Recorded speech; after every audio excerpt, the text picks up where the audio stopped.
Ibu. Waalaikumsalam warahmatullahi wabarakatuh. Bu Elis, apa kabar? Alhamdulillah Ibu. Ibu bagaimana? Alhamdulillah sehat. Alhamdulillah.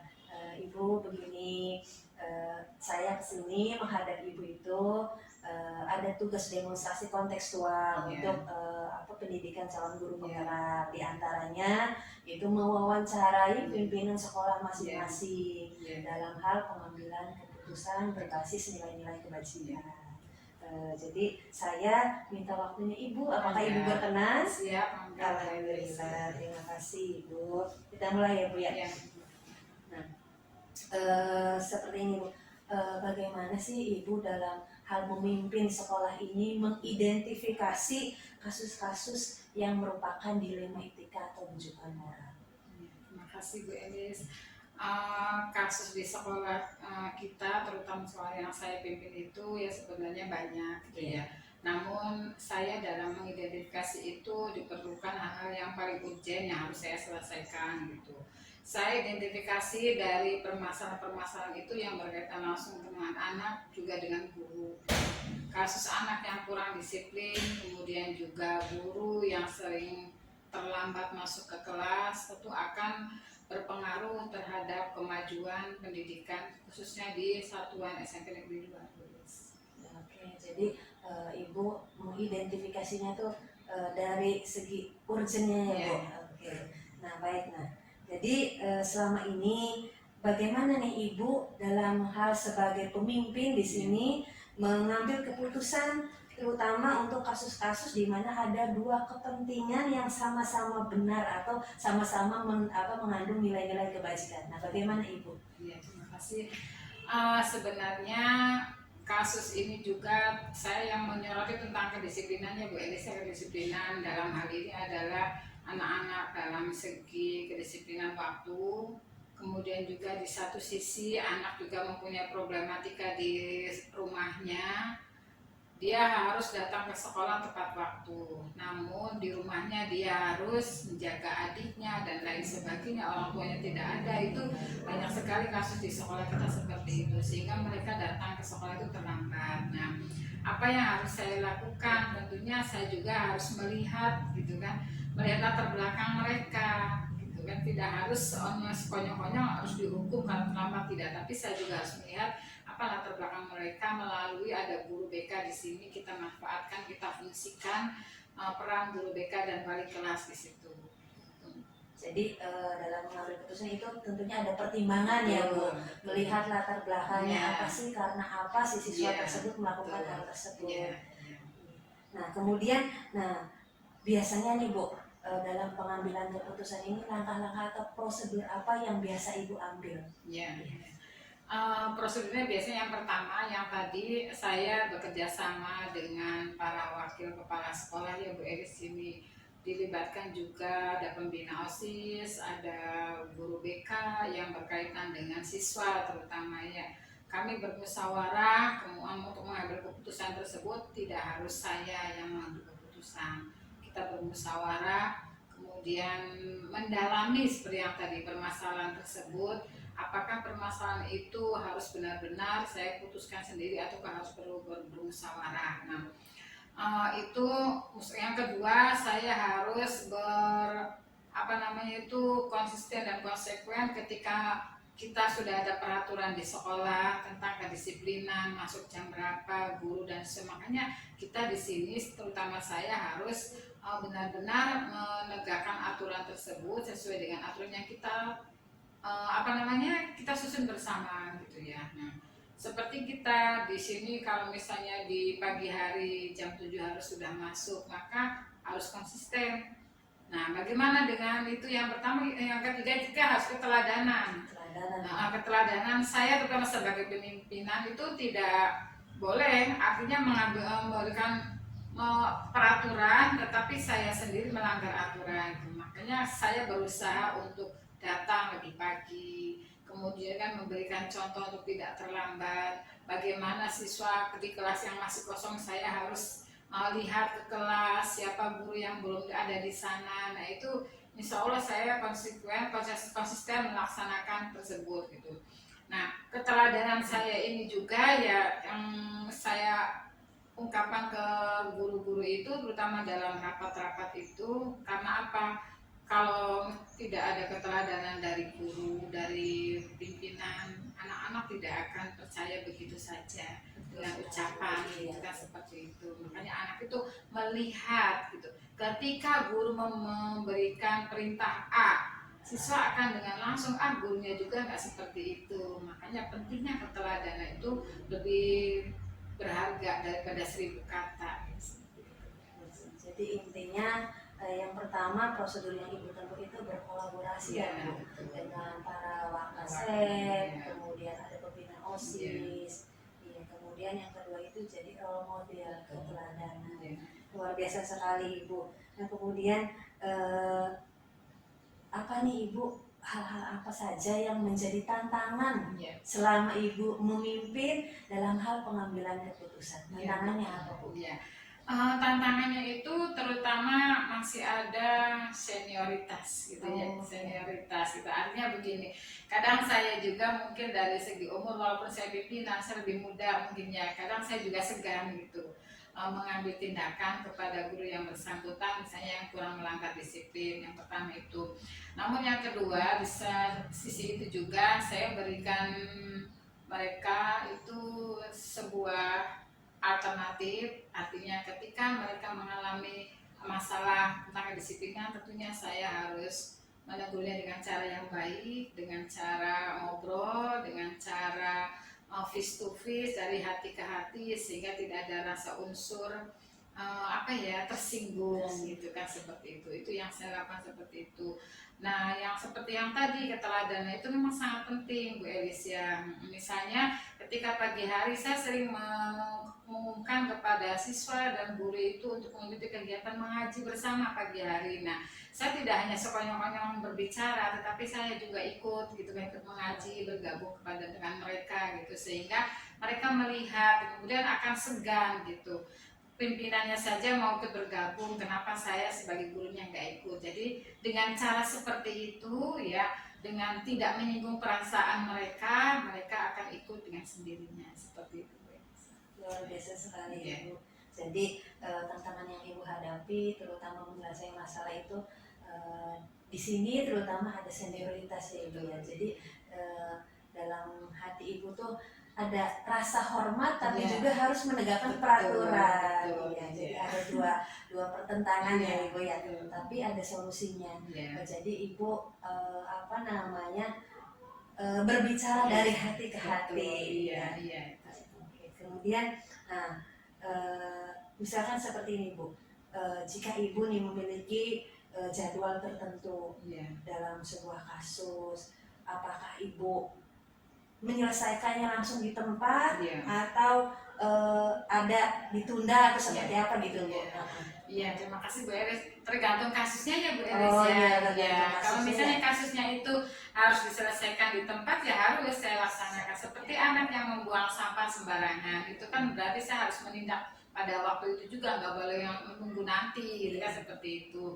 Kemudian kasus juga yang misalnya perlu pertimbangan orang lain atau perlu pertimbangan orang tua, perlu pertimbangan para wakil kepala sekolah, tentunya saya tidak bisa memutuskan sendiri, saya perlu kolaborasi dengan mereka. Pada kasus-kasus anak misalnya, ada kasus anak yang kenakalan remaja yang masih dalam tanda kutip wajar gitu kan, kita kerjasama dengan guru BK dan pemanggilan orang tua juga perlu, karena permasalahan di sekolah yang kompleks itu orang tua harus mengetahui gitu bahwa anaknya itu mempunyai problematika di sekolah yang sama-sama harus kita tangani gitu. Jadi tergantung kasusnya ya Bu, ada yang bisa diselesaikan di tempat secara langsung atau mungkin harus dimusyawarahkan terlebih dahulu. Oke Ibu. Nah kemudian ada tidak Bu seseorang atau faktor-faktor lain di sini yang selama Ibu memimpin itu mempermudah membantu Ibu dalam pengambilan keputusan? Banyak yang membantu. Yang pertama adalah itu dari guru-guru sendiri. adanya kerjasama antara pimpinan dengan guru itu saya tidak membatasi antara pimpinan dengan guru, makanya guru-guru itu selalu kalau ada apa selalu ngomong langsung, jadi saya tidak membatasi diri lah sebagai pimpinan itu kerjasama ya, terutama yang mendukung. Kemudian yang kedua juga kita punya kelompok grup itu dari Wakasek. Kalau permasalahan sedikit saja yang itu tentang sekolah itu saya selalu dengan Wakasek itu kumpul gitu dong. Mereka itu pun pendapat apa gitu. Kemudian yang lain juga dengan komite WLS, komite sekolah itu alhamdulillah di kita sangat membantu sekali gitu. Permasalahan-permasalahan di luar sekolah yang tidak bisa kita tangani sendiri oleh guru itu komite akan membantu gitu, terutama kerjasama dengan para orang tua. Jika kita membutuhkan sesuatu dengan orang tua itu, sumbangsi dari orang tua itu, maka kita yang melalui komite gitu. Nah, mereka itu alhamdulillah sangat peduli kepada sekolah kita, sehingga maju dan bagusnya sekolah itu, kualitas sekolah kita itu diantaranya tergantung komitenya juga gitu. Kerjasama yang baik sekolah dan komite itu serasi banget, itu akan benar-benar menuju ke sekolah mencapai tujuan visi dan misinya. Oke, jadi stakeholder terkait ibu ya, kemudian ada juga dari warga masyarakat, orang tua murid yang membagi program-program sekolah ibu ya. Oke, nah ini Bu, kita sudah sampai di akhir wawancara. Dari semua hal yang telah disampaikan,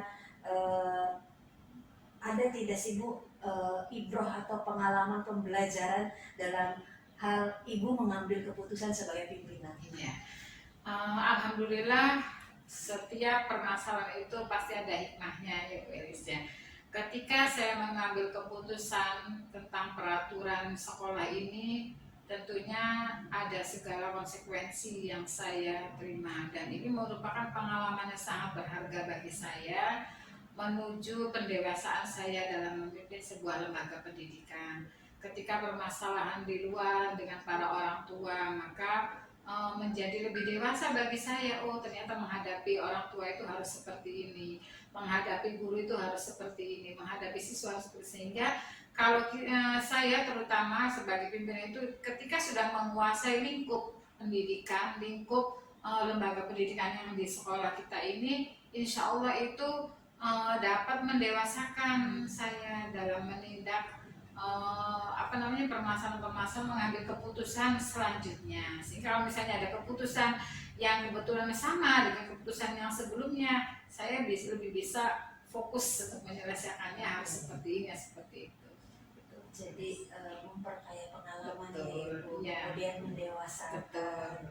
Alhamdulillah Ibu. Jadi saya banyak belajar nih dari Ibu tentang pengambilan keputusan sebagai pemimpin, terutama pemimpin pembelajaran ya Ibu ya. Oke, baik, alhamdulillah sesi wawancara telah selesai Ibu. Terima kasih atas waktunya, atas ilmunya. Ini sangat bermanfaat sekali buat saya. Terima kasih Ibu. Oke, assalamualaikum.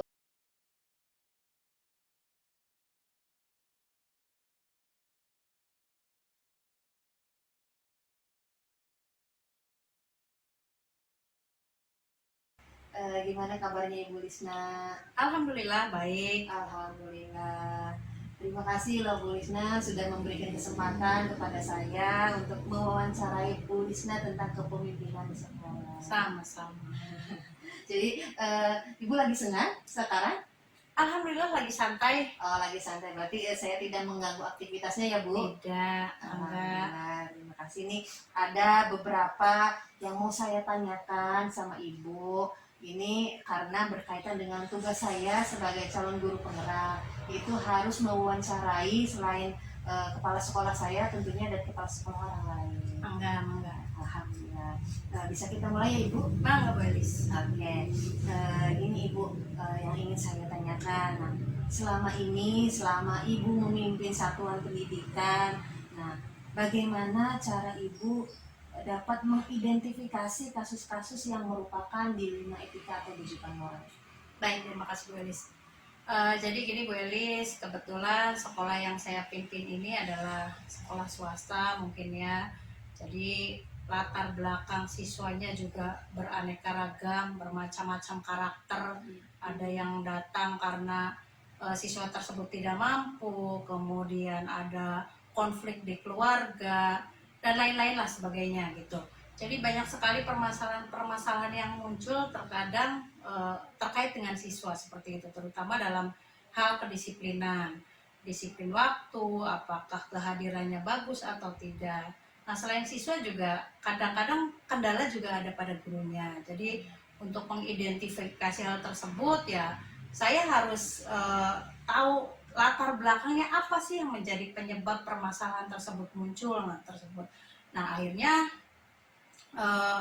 permasalahan-permasalahan itu ya harus ada solusinya, bagaimana caranya supaya tidak terlalu memberikan efek yang tidak baik terhadap lembaga ini ke depannya, seperti itu Bu Elis.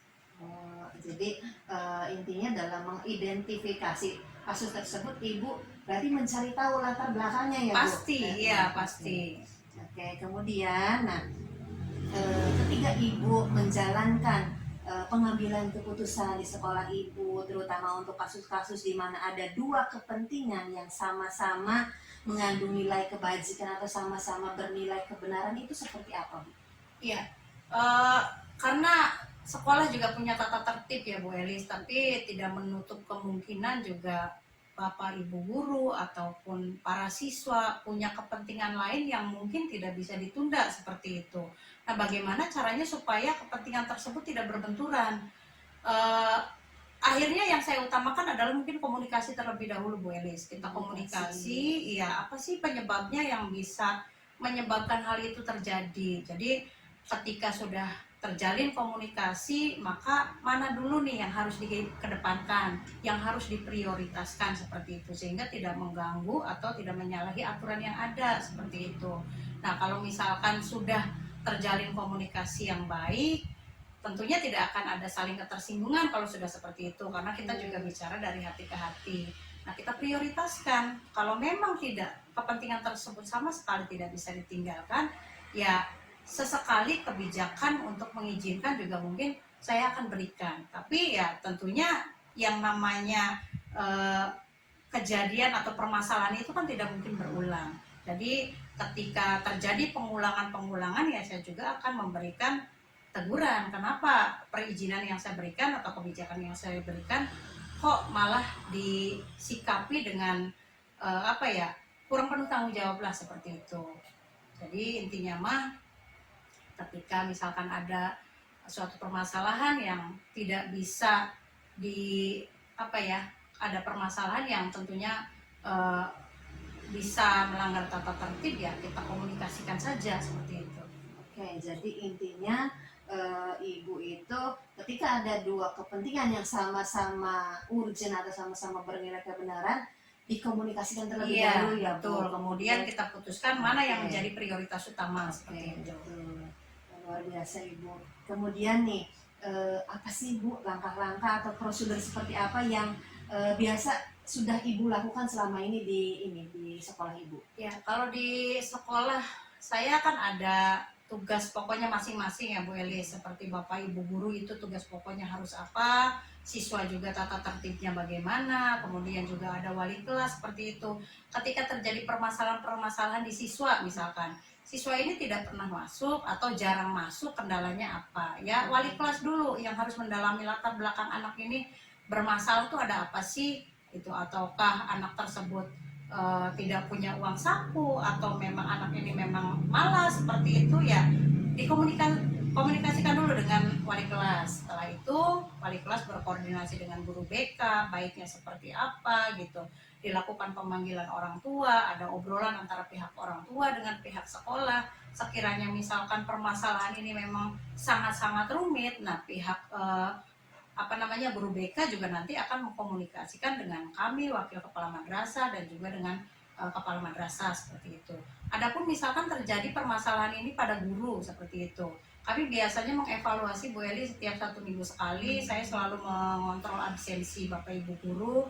Jadi ketika Bapak Ibu guru ada beberapa yang tidak hadir, tentunya sebelum itu mereka juga sudah izin ke saya. Ketika tidak ada izin ke saya, dalam 1 minggu itu ada evaluasi. saya tanya kepada Bapak Ibu gurunya kemarin kemana, alasannya apa, seperti itu. Nah, nanti kalau misalkan ada hal-hal yang memang harus dibicarakan, ya di saat evaluasi itu kita komunikasikan dengan Bapak Ibu guru tersebut, seperti itu. Oke, jadi ada tentunya ada langkah-langkah yang harus ditempuh ya Ibu ya. Iya, betul. Baik itu kasusnya misalkan di tingkat siswa ataupun guru ya Bu. Iya, Seperti betul. itu. Oke, kemudian nih Ibu, hal-hal apa saja sih selama ini yang Ibu anggap itu efektif dalam pengambilan keputusan? Komunikasi. Oh, komunikasi Iya, ya Bu. komunikasi itu adalah menjadi hal yang paling utama menurut saya, Bu Elis. Jadi ketika komunikasi tidak berjalan dengan baik, ya macet, seperti itu.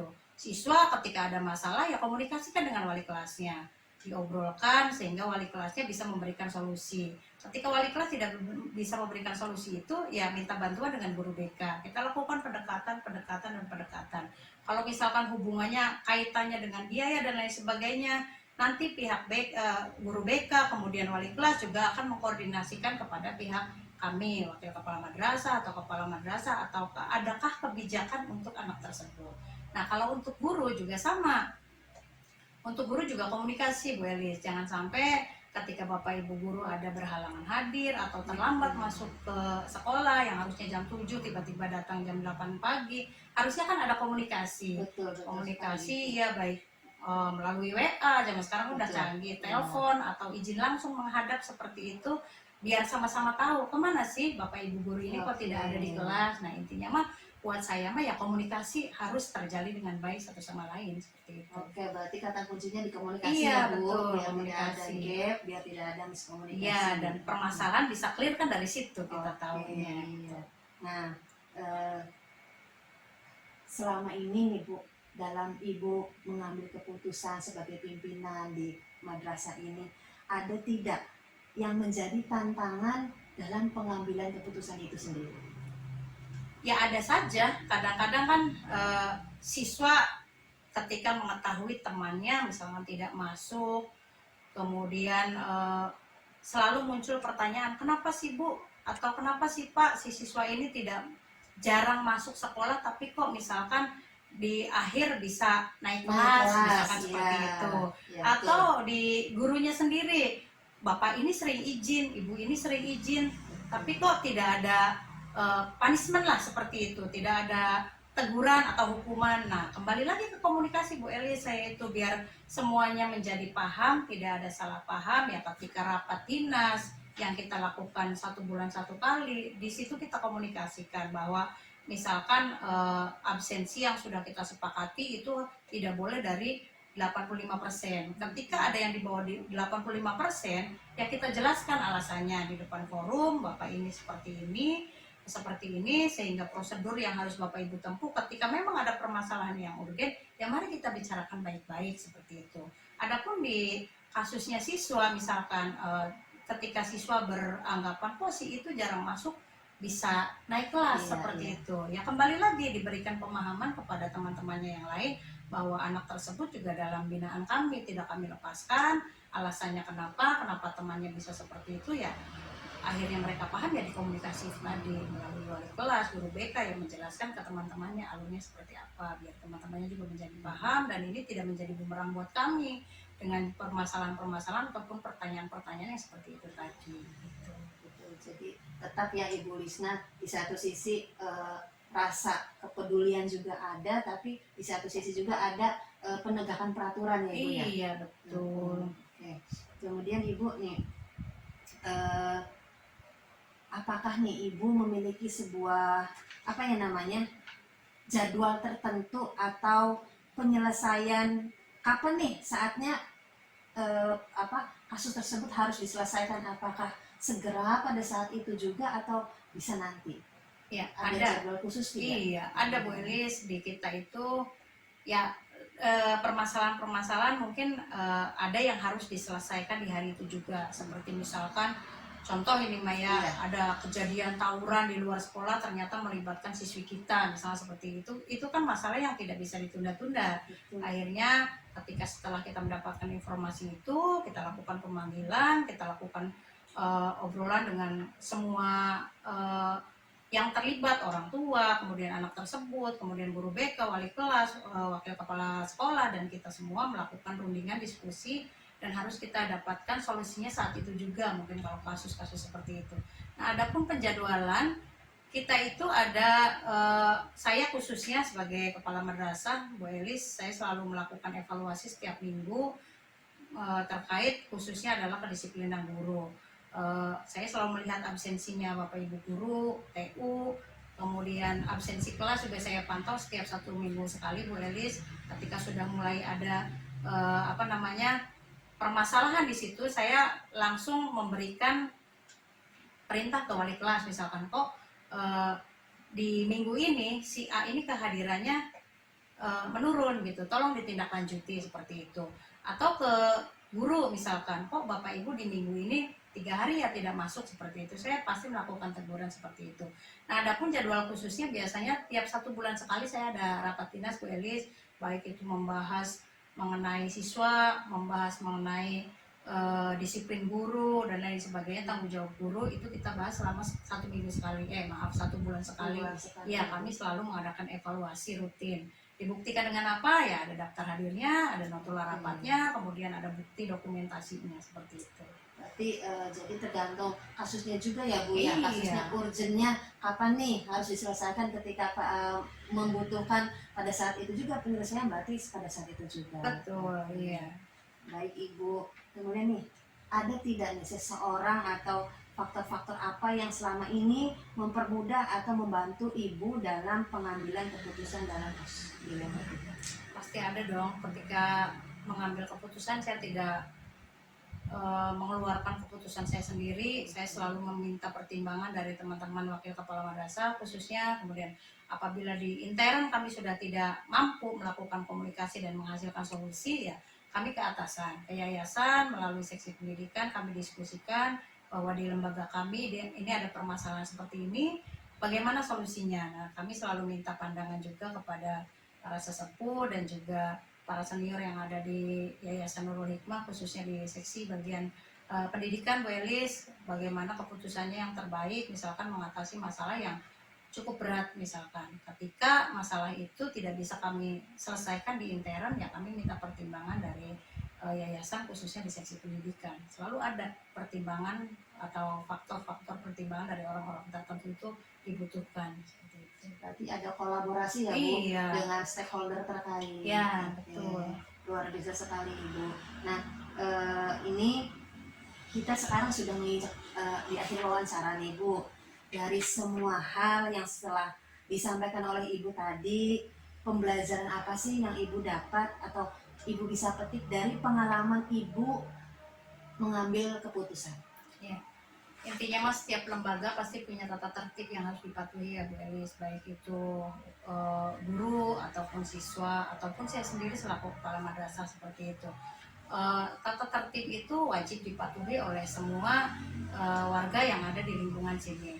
Cuma kita juga sebagai manusia tidak menutup kemungkinan ada saat-saat mungkin kita juga urgen tidak bisa memenuhi tata tertib tersebut. Tapi menurut saya apa sih yang tidak mungkin? Nah, supaya tidak terjadi benturan-benturan seperti itu, alangkah lebih baiknya komunikasi, kata saya. Kunci saya adalah komunikasikan apa yang menjadi permasalahan, apa yang menjadi kendala. Ketika kita sudah bisa menjalin komunikasi dengan baik antara bawahan dengan atasan, atau antara siswa dengan wali kelas, ataupun pihak sekolah dengan orang tua, kalau itu komunikasi sudah terjalin dengan baik, insya Allah masalah itu bisa teratasi menurut saya, seperti itu. Jadi masing-masing ada jalan keluarnya Bu, Iya, ada win-win solution lah. Ya, gitu.